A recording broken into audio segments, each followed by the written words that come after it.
નમસ્કાર. State curriculum framework for school education રાજ્ય અભ્યાસક્રમ રૂપરેખા 2026 NCF SEના આધારે ગુજરાત રાજ્ય માટે SCF SE બનાવવામાં આવેલ છે અને આના નિર્માણના ભાગરૂપે જે SCF SEના 2 પાર્ટ છે એમાંનો ફર્સ્ટ પાર્ટ છે અને એમાંનું પ્રથમ પ્રકરણ શાળા શિક્ષણના લક્ષ્યો, એના વિશે આપણે આજે વાત કરવા જઈ રહ્યા છીએ.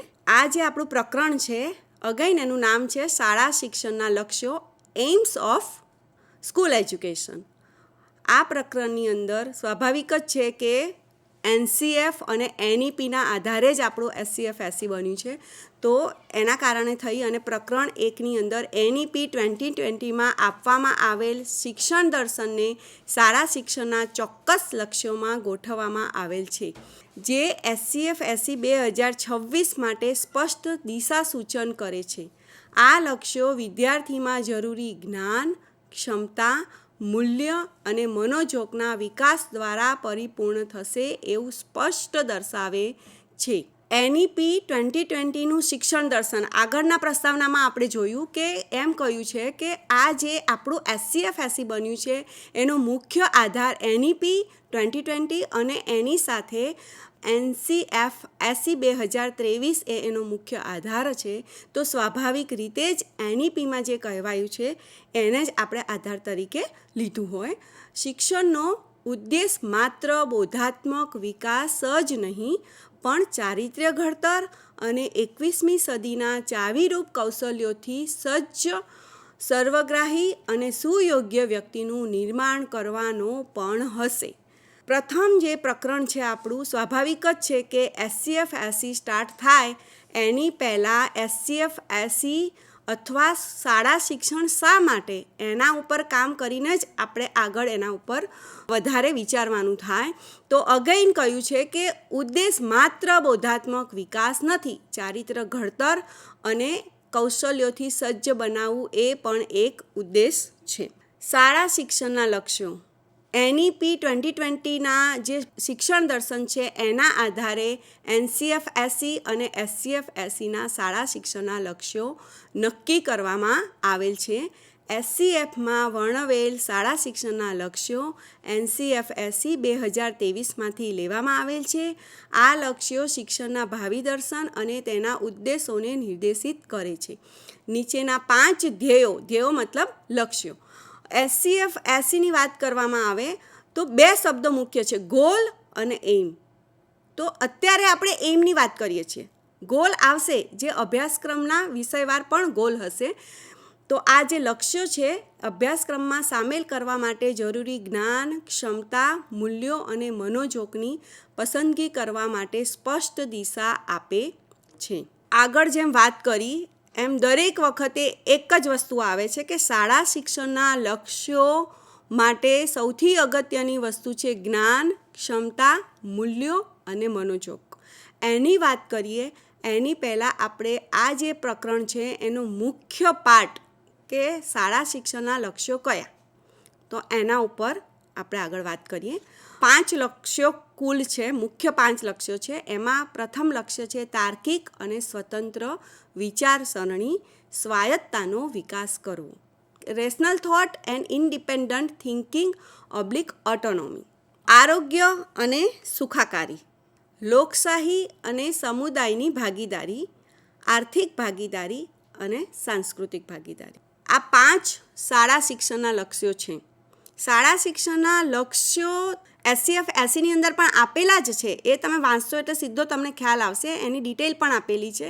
પરંતુ કહેવાનો મતલબ અહીંયા આગળ એ છે લક્ષ્યો શું, શા માટે. તો અહીંયા આગળ એ વસ્તુ આપણે ધ્યાનમાં રાખવાની છે કે વિદ્યાર્થી બાલવાટિકાથી ધોરણ 12 સુધીનું શાળા શિક્ષણ પૂરું કરે ત્યાં સુધી વિદ્યાર્થી પોતાના જીવનના વિદ્યાર્થીની અંદર આટલી બાબતો વિકાસ પામી હોય એ અપેક્ષિત છે.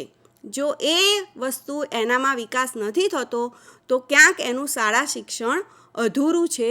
આ દરેક NCF SE અને SCF SEનું જો તમે પ્રથમ પ્રકરણ વાંચશો તો દરેક જગ્યાએ તમને એક લગભગ 5 થી 6 વખત એક જ સ્ટેટમેન્ટ લખેલું છે કે શાળા શિક્ષણના લક્ષ્યોને જો સિદ્ધ કરવા હશે તો વિદ્યાર્થીમાં જ્ઞાન, ક્ષમતા, મૂલ્ય અને મનોજોગ વિકાસ પામેલા હશે તો જ એ શક્ય બનશે. એટલે કે આ બંને વસ્તુને પરસ્પર કોરિલેટ કરેલી છે કે આ 4 વસ્તુ હશે તો શાળા શિક્ષણના લક્ષ્યો સિદ્ધ થશે. તો અત્યારે આપણે હવે એ વસ્તુ પર જઈ રહ્યા છીએ કે આ 4 બાબતો કઈ મુખ્ય છે. તો સૌથી પ્રથમ છે જ્ઞાન. જ્ઞાન પ્રાપ્તિ એ શિક્ષણનું એકમાત્ર ધ્યેય નથી. એ આપણને પણ ખબર છે. આગળ જ આપણે બોધાત્મક વિકાસ ના હોય માત્ર, એ આપણે NEP 2020ના સ્ટેટમેન્ટમાં વાંચ્યું, એ જ અહીંયા આગળ કહે છે. પણ શિક્ષણમાં જ્ઞાનની ભૂમિકા કેન્દ્ર સ્થાને છે. અહીં જ્ઞાન, આ જે ચેપ્ટર છે, આ જે SCF છે એની જ વાત કરીએ છીએ. આ ચેપ્ટરમાં જ્ઞાન એ વર્ણનાત્મક જ્ઞાનનો નિર્દેશ છે. ચેપ્ટર મતલબ આખું SCF વર્ણનાત્મક જ્ઞાનનો નિર્દેશ છે. અર્થાત જ્ઞાન એટલે જાણવું. જગત વિશેની સમજનો ખૂબ મોટો ભાગ આ જ્ઞાન સ્વરૂપે પ્રાપ્ત થાય છે. એ આપણને પણ ખબર છે કે મોટા ભાગે દરેક વસ્તુ પહેલાં આપણને ઇન્ફોર્મેશન કે જ્ઞાન હશે, નોલેજ, તો આપણે એના ઉપર આગળ કામ કરી શકીશું. એટલે કહ્યું છે કે એની ભૂમિકા કેન્દ્ર સ્થાને છે, એકમાત્ર ધ્યેય નથી. આગળ છે ક્ષમતા. જોઈએ તો એ કેપેસિટી શબ્દ ઉપરથી જ ખબર પડે કે એ કોઈ એક ઇન્ફોર્મેશનની વાત નથી, પરંતુ એને એપ્લાય કરવાની વાત છે.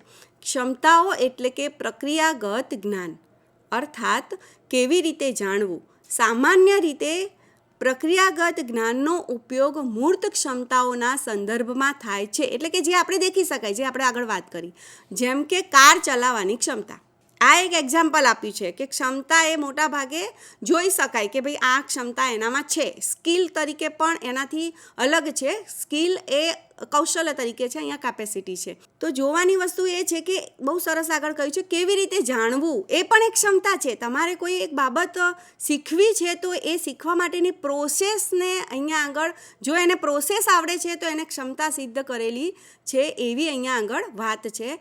જો આગળ એને સરસ એક્ઝામ્પલ આપ્યું છે કે પહેલાં એમને એવું કહ્યું છે ચેપ્ટરમાં કે મૂર્ત ક્ષમતાના સંદર્ભમાં છે, છતાં પણ આગળ છે કે સમસ્યા ઉકેલ અને તર્ક પણ પ્રક્રિયાગત જ્ઞાનના જ ઉદાહરણ છે. તમારે કોઈ એક સમસ્યા ઉકેલ કરવી હશે તો એના પણ સ્ટેપ હશે, અને સ્ટેપ ઉપર તમે કામ કરશો પછી જ તમે સમસ્યા ઉકેલ કરી શકશો. તો એને પણ અહીંયા આગળ ક્ષમતા તરીકે દર્શાવેલ છે. મૂલ્યો અને મનોજોગ. મૂલ્ય વિશે આપણે ઘણું બધું સમજેલા છીએ અને ઘણી બધી આપણને ખબર પણ છે. અને મનોજોગ માટે શબ્દ છે ડિસ્પોઝિશન.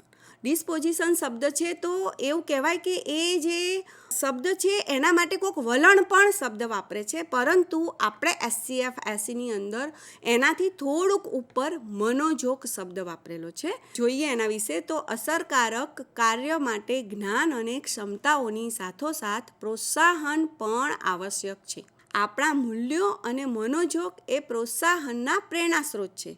મૂલ્યો શું સાચું છે અને શું ખોટું છે તે અંગેની માન્યતાનો નિર્દેશ કરે છે, જ્યારે મનોજોગ વલણ અને ધારણાઓને નિર્દેશિત કરી વર્તનનો આધાર બને છે. વલણ અને ધારણા જે આપણી માન્યતાઓ હોય છે એને નિર્દેશિત કરી અને એના આધારે જે વર્તન થાય છે એને અહીંયા આગળ મનોજોગ તરીકે દર્શાવેલ છે. આગળ જોઈએ મૂલ્યો અને મનોજોગ વિશે તો એમ કહે છે કે તેથી જ્ઞાન અને ક્ષમતાઓ વિકસાવવા માટે શાળા અભ્યાસક્રમમાં મૂલ્યો અને મનોજોગ હેતુપૂર્વક પસંદ કરવા જોઈએ. શાળા શિક્ષણના લક્ષ્યો સુધી પહોંચવું હશે તો જેમ કે આપણે આગળ જોયું કે સ્વતંત્ર વિચારસરણીવાળો જે લક્ષ્ય છે એ લક્ષ્યને સિદ્ધ કરવા માટે તમારે અભ્યાસક્રમમાં એવા મૂલ્યો અને મનોજોગ આપવા પડશે. બાળકને એવો અવકાશ આપવો પડશે, એવો અનુભવો આપવા પડશે કે જેથી એની અંદર એ મૂલ્યો અને મનોજોગ વિકસે અને એના આધારે એના એ લક્ષ્યને આપણે સિદ્ધ કરી શકીએ. એટલે કહે છે કે હેતુપૂર્વક પસંદ કરવા જોઈએ અને વિદ્યાર્થીઓ માટે આ મૂલ્યો અને મનોજોગ વિકસિત કરવાની તકો ઊભી કરવી જોઈએ. આપણે વાત થઈ એમ એને અવકાશ આપવો પડશે.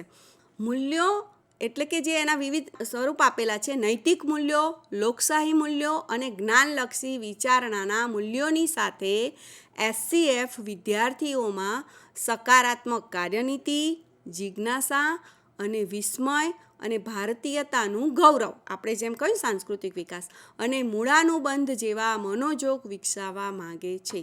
આપણે આટલી સ્લાઇડને જોઈશું ને તો પણ આપણે સીધા કનેક્ટ થઈ શકીશું શાળા શિક્ષણના લક્ષ્યો સાથે.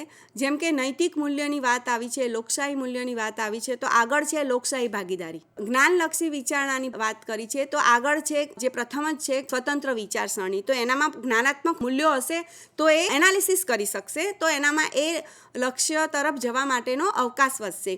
આગળ છે સકારાત્મક કાર્યનીતિ, જિજ્ઞાસા અને વિસ્મય, અને ભારતીયતાનું ગૌરવ અને મૂળાનુબંધ. જે છેલ્લું છે ભારતીયતાનું ગૌરવ અને મૂળાનુબંધ, એ ક્યાંક સાંસ્કૃતિક જે આપણી ભાગીદારી છે એની સાથે કનેક્ટ કરે છે. તો આ એમ જ કહે છે કે એમને કંઈ વિકસી નહીં જાય, એમને લક્ષ્યો સિદ્ધ નહીં થઈ જાય, પરંતુ તમારે એનામાં જ્ઞાન વિકસાવવું પડશે, ક્ષમતા ડેવલપ કરવી પડશે, મૂલ્યો અને મનોજોગ એનામાં શીખવાડવું પડશે, એ એપ્લાય પણ એને કરાવવું પડશે, ત્યારે જ લક્ષ્યો સિદ્ધ થઈ શકશે.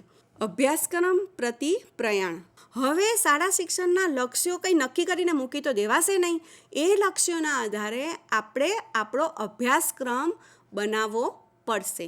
તો આ પ્રથમ પ્રકરણની અંદર થોડીક એની વાત કરવામાં આવી છે કે એ લક્ષ્યો સિદ્ધ કરવા માટે શું શું કરવું પડશે. તો શાળાની સંસ્કૃતિ, સ્કૂલ કલ્ચર છે એ એવી રીતે ડેવલપ કરવું પડશે કે જેમાં મૂલ્યો, મનોજોગ એ બધું વિદ્યાર્થી સારી રીતે એપ્લાય કરી શકે. બીજું છે શાળાની પ્રક્રિયા, સ્કૂલ પ્રોસેસ જે છે, શાળાનું જે આખું સિસ્ટમ છે એ સિસ્ટમ પણ એવી રીતની હોવી જોઈશે કે વિદ્યાર્થીમાં જ્ઞાન, ક્ષમતા, મૂલ્યો અને મનોજોગ પૂરા થાય. ખાલી ને ખાલી વર્ગખંડની અંદર આ કામ નહીં થાય એવું અહીંયા આગળ નિર્દેશ કરવામાં આવેલ છે. અભ્યાસક્રમના ક્ષેત્રો, કરિક્યુલમ એરિયાઝ, એની વાત આપણે કરીએ કે જે પ્રકરણ છે, અભ્યાસક્રમ છે, એ અહીંયા દર્શાવવામાં આવ્યા છે. આટલી વસ્તુ આખું ચેપ્ટરનો હાર્દ છે. સમાજનું ભાવિ દર્શન ભારતનું બંધારણ છે. શિક્ષણનું ભાવિ દર્શન અને શિક્ષણના ઉદ્દેશો રાષ્ટ્રીય શિક્ષણ નીતિમાં દર્શાવેલા છે. એનાથી આગળ જઈએ તો એના આધારે નીચે રાષ્ટ્રીય અભ્યાસક્રમ રૂપરેખામાં વર્ણિત શાળા શિક્ષણના લક્ષ્યો. પહેલાં છે સમાજનું ભાવિ દર્શન, એના આધારે શિક્ષણનું ભાવિ દર્શન, એના આધારે શિક્ષણના લક્ષ્યો. એ લક્ષ્યો સિદ્ધ કરવા માટે ઇચ્છનીય જ્ઞાન, ક્ષમતા, મૂલ્યો અને મનોજોગ.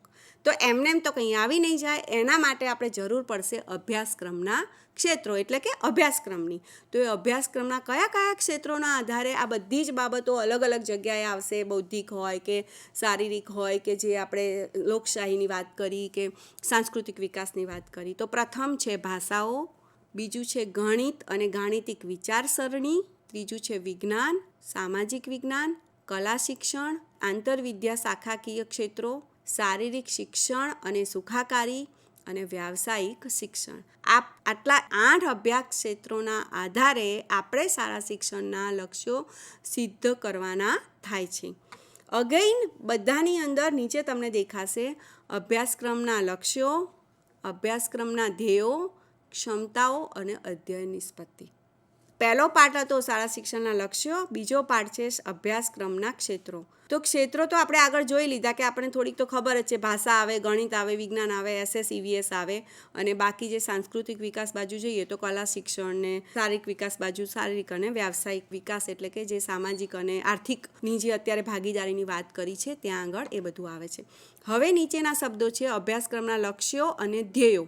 બંને વચ્ચેનો ડિફરન્સ છે. અભ્યાસક્રમના જે લક્ષ્યો છે એટલે કે ભાષાના પોતાના ગોલ હશે, ભાષાના વિષયના પોતાના ગોલ હશે, પછી છે ક્ષમતાઓ અને પછી છે અધ્યયન નિષ્પત્તિ. હવે આ ક્ષમતા અને આગળ આપણે મૂલ્યોવાળી ક્ષમતા જોઈ, જ્ઞાન ક્ષમતા, એ અલગ છે. આ ક્ષમતા એટલે અભ્યાસક્રમની સીધી જ કનેક્ટ થતી ક્ષમતાઓ, જેને કોમ્પિટન્સી કહે છે. પહેલાંને આપણે કેપેસિટી કહીએ છીએ, આને કોમ્પિટન્સી કહીએ છીએ, અને છેલ્લું છે લર્નિંગ આઉટકમ, જેના વિશે આપ ખૂબ સારી રીતે માહિતગાર છો. આ અને નીચે આપી છે શાળા પર્યાવરણ અને પ્રક્રિયાઓ. આ આખું જે આપી છે આકૃતિ, પિરામિડ આપ્યો છે, એના આ વસ્તુ જ આખા પ્રથમ પ્રકરણનો હાર્દ છે. આટલી વસ્તુ સિદ્ધ થઈ જાય તો શાળા શિક્ષણના લક્ષ્યો સિદ્ધ થઈ જાય, એના માટે આ વસ્તુ આપેલી છે. આ જે અભ્યાસક્રમના લક્ષ્યો અને ધ્યેયો અને ક્ષમતાઓ અને અધ્યયન નિષ્પત્તિ વિશે આગળના જે પ્રકરણ છે એની અંદર ડિટેલમાં વાત કરવામાં આવશે. અહીંયા આગળ આપણે જોઈએ તો આખું જે પ્રકરણ છે એનો હાર્દ એ છે કે આ પ્રકરણની અંદર શાળા શિક્ષણના લક્ષ્યો વિશે માહિતી આપવામાં આવેલ છે. આ લક્ષ્યોને હાંસલ કરવા માટે જરૂરી જ્ઞાન, ક્ષમતા, મૂલ્યો અને મનોજોગનો વિકાસ જરૂરી છે. આ ખૂબ જરૂરી છે. ખાલી લક્ષ્યો જાણીને આ ચેપ્ટર પૂર્ણ થતું નથી. આ ચેપ્ટરની સાથે સાથે લક્ષ્યોની સાથે સાથે આપણે ક્ષમતા, મૂલ્ય, મનોજોગ અને જ્ઞાનને પણ જાણવું જરૂરી છે. આથી આ ચારેય ઘટકોની વિગતે સંકલ્પના આ પ્રકરણમાં રજૂ કરવામાં આવેલ છે. શાળા શિક્ષણના લક્ષ્યો, જ્ઞાન, ક્ષમતા, મૂલ્યો અને મનોજોગના શૈક્ષણિક ફલિતાર્થ સ્વરૂપે એ ક્યાં હશે? સીધા તો કંઈ આવશે નહીં. તો શાળા શિક્ષણના અભ્યાસક્રમમાં તેની ઉપયોગિતા અને જોડાણનો આછેરો ઉલ્લેખ અત્રે કરવામાં આવેલ છે. આ ઉપરાંત આ પ્રકરણમાં અભ્યાસક્રમના ક્ષેત્રોની ચર્ચા કરવામાં આવેલ છે.